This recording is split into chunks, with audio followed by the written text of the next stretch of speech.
Hello, my name is Mark Karadimos, and today I'm going to talk to you about reducing consumption. That is the broad topic today that I'd like to talk to you about. And within the topic, specifically, there are two competing forces. How do you reduce consumption? Do you do it by changing behavior, or do you do it by slowing down human population? These are the two competing forces that I usually get into when I'm talking to people about the environment and specific issues related to consumption items. As a matter of fact, the conversation I was getting into is about the dangers of palm oil. And anyway, anytime I have debates with people about the dangers of consuming one particular item over another, if something's found to be an item that we shouldn't be consuming, or we're consuming too much of it, the natural reaction nowadays is to talk about how to change human behavior. And of course, I always seem to be drawn towards the human population modeling and how that can affect consumption, and how that basically makes us a better, more responsible world. Okay, anyway, within the confines of that, we're going to talk about a number of things today, and I guess we'll move on from there. All right, let's grab an issue. There was an issue out there recently that said the demand for gold was getting very high for a variety of reasons, and it turns out that when you mine for gold in South America, there's another issue when it comes to rainforests and how it may destroy the life there, and how, of course, that is not eco-friendly. Okay, so we were talking about, with a friend of mine, I was talking about how to handle that. How do you address that issue? How do you reduce the impact on the environment, regarding this issue? Okay, well, let's first talk about this. Well, first of all, I have to tell you that there was a Reuters article. You can see there it is, and it looks like Asian Indians are spending a lot of money on gold, as it turns out, about 8% of their annual income daily. As it turns out, they're spending it, so 8% total, annually they're spending on gold. Okay, so that's a big issue when it comes to this drive to gain gold. So I'm just specifically talking about one particular country, even though we all know there's many countries that are demanding gold, but I figured let's take a look at one country, isolated facts, and move on from there. Okay, now to further complicate the issue, if we take a look at India, we know that according to International Business Times, in 2013, there was 1.2 billion people in India, and it turns out that it's predicted that in the year 2050 we're going to have 1.6 billion people. So we could picture that we've got this high demand right now for gold. It is like 8% of the wealth of Indians are being spent on gold acquisition, and we're looking at population growth. So not only do we have a high consumption rate, but we have a high population growth, and it looks like that's going to drive consumption even more. So what I'd like to do is to use those two pieces of information to move forward. So we're going to talk about gold, we're going to talk about Indian population, and we're going to talk specifically those specifics and how we could talk about reducing consumption. Alright, so the next step of this video, I am now going to get into some numbers. And I think when we start talking about the numbers, it'll be more plain to see the point I'm trying to make in the competing forces here that we're talking about. So let's break down the situation into a few areas that'll help us talk about this. So we'll have year, we'll have population, let's see what else we're going to have. We're going to have consumption as a percent, and then we'll have total consumption. as a value, actual numeric number. Okay, so we'll break that down into little parts. And like I said, I think when we look at the numbers, I think this might help us out a little bit. Okay, so what are we going to start out with first? Well, we found out from the articles that I had pulled up that in the year 2013, there was 1.2 billion Asian Indians, and we know that there's a consumption of 8% when it comes to gold. And I know this is an annual amount, or I'm sorry, actually daily, annual, it doesn't matter. This is how much money is being spent. 8% daily of Indians' money. So what I'm about to do may seem a little strange, but I'm going to multiply the population times the consumption. So we know that this is 0.08, and I'm going to multiply that by the population 1.2 billion. So if I do that, I'm going to get something very close to 0.10. It's going to be 0.09. Now I know I'm taking a percent, it was supposed to be percent of money, and I'm multiplying it by the population. It's almost like how much each Indian is spending, but not factoring in the actual amount of money that they're making. I'm keeping out the amount of money because over time that amount of money is going to grow, usually due to inflation.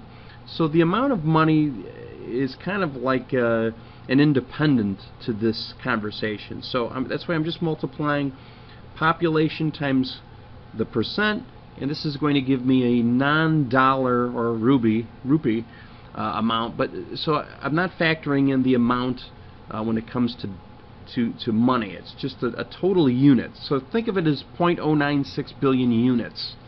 And for the purposes of this conversation. Okay, all right. Being that's the case, let's now go and talk about what would happen if we took these 1.2 billion people and we reduce their consumption. Like maybe we convince them, we tug on their heartstrings, and we say, you know, you're consuming too much gold, you know, and we put out some public service announcements, and we get them to realize that their desire for gold is damaging to the environment. We get them to slow down consumption so they consume less. Okay, so that's as a matter of fact, I didn't want it 5%, I wanted it 6%, and the reason why I'm choosing 6% is because it's a reduction of 2%, right? 2 out of 8, that's 25%. So that's a 25% reduction in consumption, which is a pretty huge amount to convince a population to consume 25% less of something. All right, so if I multiply 0.06 times 1.2, I'm going to get 0.072 billion units. Okay, so wow, look at that. They're consuming a lot less gold. So that's a good thing. Huh, that's not a bad thing. So it's a good idea to change behavior. You really do lower consumption. Okay, all right, well, let's look in 2050. Let's talk about the year 2050. It turns out that we know human population is going to go up, and according to that article, it's going to go up 33% to 1.6 billion Asian Indians. All right, now if they were to consume 8%, let's say if we didn't change their behavior, if we multiply 0.08 times that, so this is a unchanged behavior Asian Indian, and you would get 0.12, I think it's 8 billion units. So you could see that if behavior stays the same and population goes up, there's going to be a lot more consumption of gold. All right, but if we talk about in year 2050, population still goes up, but we reduce the consumption due to us really hammering home the damaging effects to the environment. Well, it turns out that 0.06 times the 1.6 billion is 0.096 billion. Wow, we're right back where we started. Okay, let me make sure we're clear on what I'm just showing you here. Is that population went up from 1.2 billion to 1.6 billion. It went up 33%, as predicted by people at the UN. Even though we've managed to change behavior and we reduced consumption by changing behavior, we lowered it 25%. Still, despite that, we're right back where we started. And even though we're in the future now at 2050, we're still producing or consuming the same amount as we were back with the 8%. This goes to show us that this is the break-even point. So we have a dilemma here.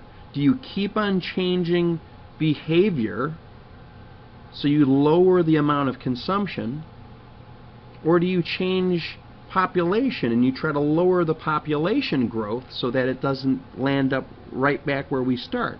So we have two ways to lower consumption: by changing behavior and by lowering population. If we lower the population, then obviously this total consumption would be lower as well.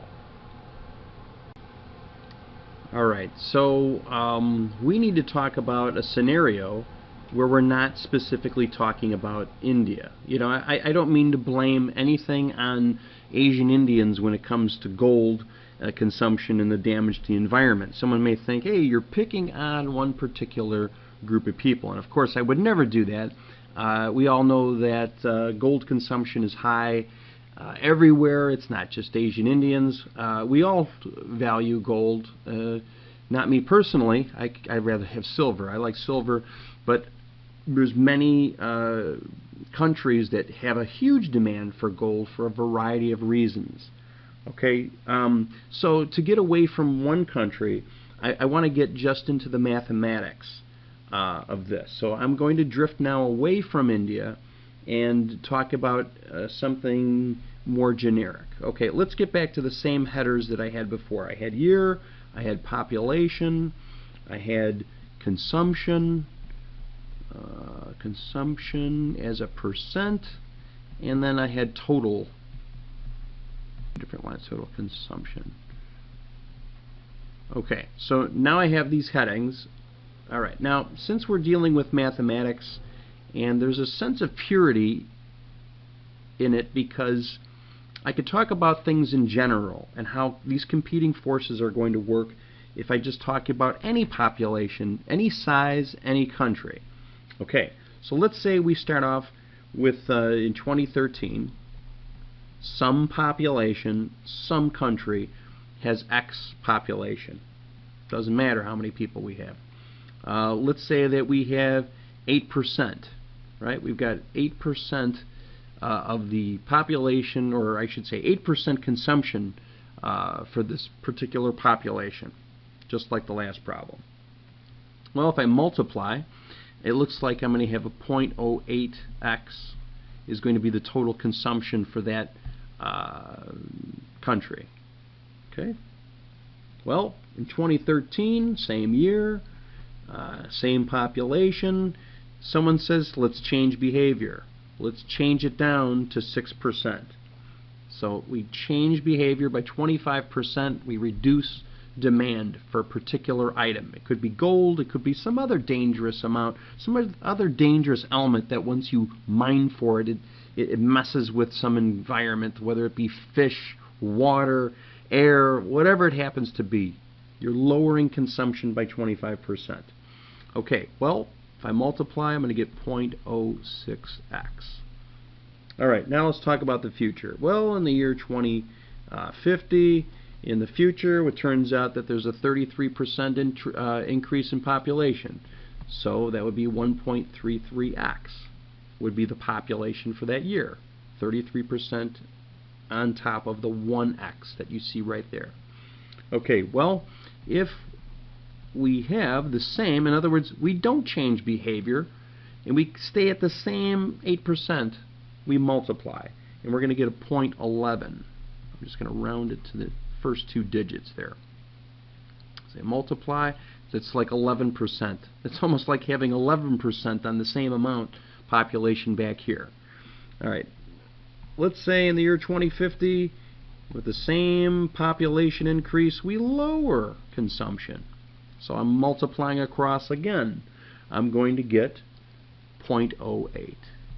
Okay, and this really rallies home the idea. What does this mean? Okay, the population has gone up 33%. Even if we do lower consumption by 25%, by whatever means we possibly can, enact laws, some kind of, we go to the people with some type of educational program, whatever, we lower the percentage of consumption. The total consumption is right back where we started in 2013 with the unbridled amount of consumption.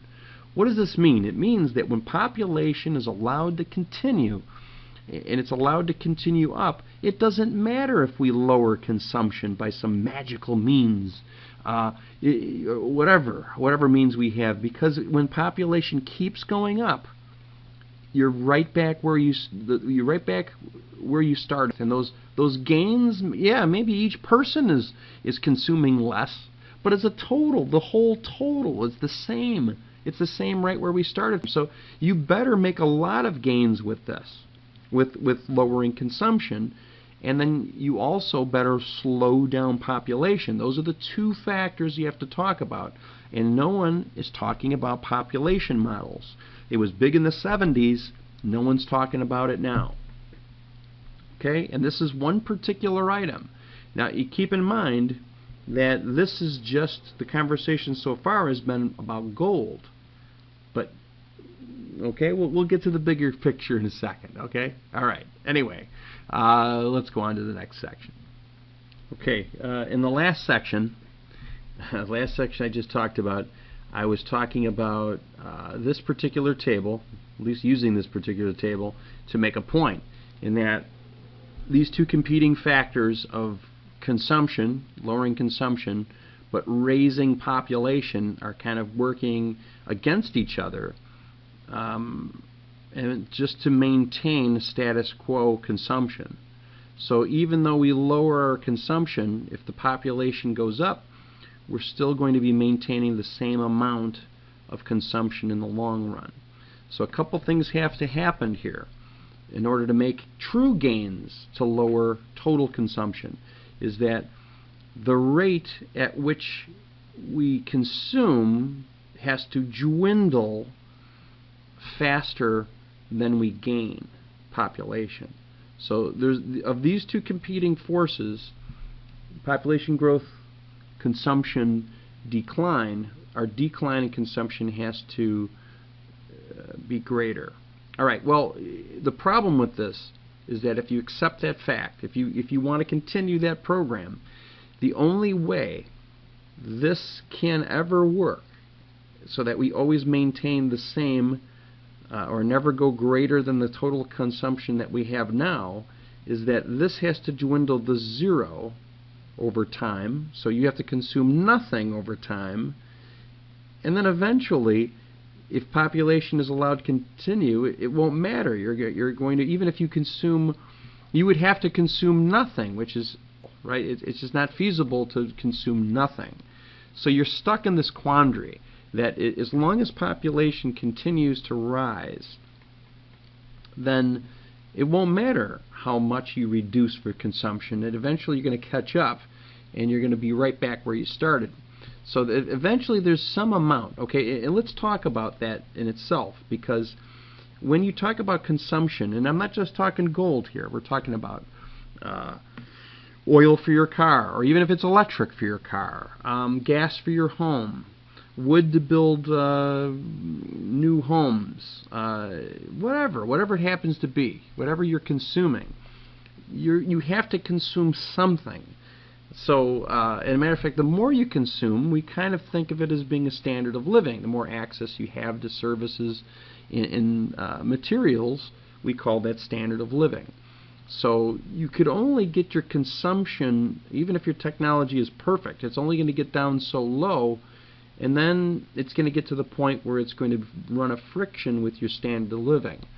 So, you know, eventually you could be so low with your consumption that you could be considered a underdeveloped country, and you're living off the land in a hut on a dirt floor, and then your consumption would be really low. Not zero, but really low. So it makes sense that eventually the population has to get steady state. We have to come to a zero growth model in conjunction with a low consumption. Okay, so those two forces have to work together, but this has to steady state. Okay, so being that's the case, now let's talk about the next phase. So you have to accept the fact that the shrinking resources will rub against the standard of living. Okay, let's talk about the next phase. Alright, so here's the next part of this video. Let's talk about counter arguments. Someone might want to say to me, technology is always improving, and it turns out that with advancements in technology, we're always going to be able to change the way we mine, change the way we produce, so we're going to lower our impact on the environment. Okay, but then that last graph that I came up with, or I'm sorry, table of values that I came up, I thought I demonstrated pretty well that as you lower consumption even to 6%, at 25%, even if you lowered it to 0.0008, you're going to eventually, if population is allowed to continue indefinitely, you're still going to be back to where you started eventually. Maybe it takes 100 years, but you're going to get right back to where you started, and then it's going to grow from there. So lowering consumption alone is not the solution, as you're always going to get back where you started, no matter how good your technology is. Alright, so what's the other argument? Alright, so the other argument is that, well, we're talking about the westernized developed countries are already low with population, as this next graph is going to show you. Alright, so here, this is from the BBC. This is a United Nations data, so they reported this, and it's going to level out. Okay, it's projected that eventually we're going to see a maximum for India somewhere around the year 2050, maybe a little bit 2060. But it's going to level out, and it's eventually the fertility rates are going down already, and we're going to level out. And so what's the fear with that? Okay, well, let's not just talk about India. We still see growth for the United States. United States is going up. It's not going up at a huge rate, but it is increasing. And you're seeing a lot of countries in Africa, like Nigeria, where the population is still going up. And it's even predicted to continue going up well into the 2100s. So there are many groups that are not leveling off, like China, although China looks like it's taking a dip there. But India is leveling off. United States is still increasing in many countries in Nigeria. Now, even these underdeveloped countries like Nigeria, people say, well, they produce less, or I'm sorry, they consume less. So there's nothing to worry about when those population numbers go up. But of course, there's a huge assumption there. And the assumption is that they're always going to be a third world nation, and that they're never going to want to demand a greater standard of living, and they're never going to advance as a civilization. So if they don't advance steady stream, they could practically keep growing forever, because they hardly produce anything in relation to people here in the United States. Well, to take those one at a time, it's insane to think that Nigerians are never going to advance to the next stages of their civilization and eventually increase their standard of living, demand services, and have a need for energy, and start consuming their own materials, consuming materials, that is, or energy sources to make materials. So they're going to be in the same boat And eventually, with the same boat and a high population, they're going to consume far more than us eventually. All right, well, let's get to the argument about the United States. Well, people in the United States, their numbers aren't increasing much.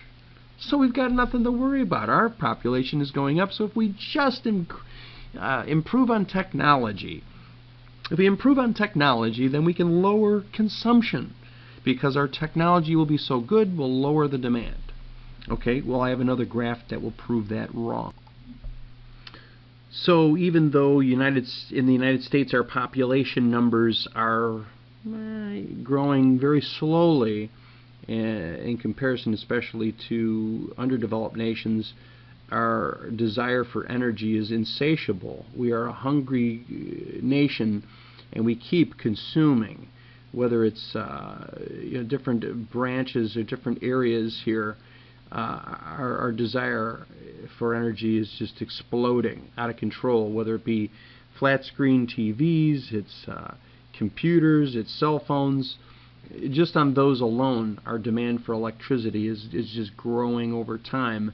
So when we say that technology is the answer, maybe it is in some areas for some things that we consume, but overall our desire for energy, and even because we're transporting more, which means we've got more consumers who need more materials, or we're giving people more service via transportation, whether it be personal or not, it's just out of control.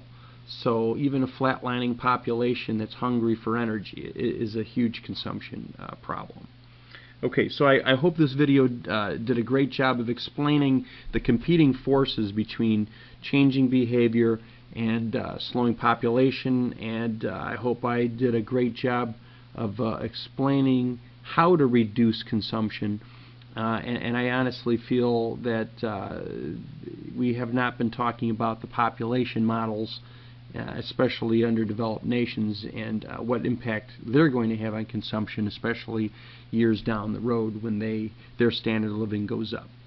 All right, anyway, make sure you check out all my other videos, and have a great day. Take care.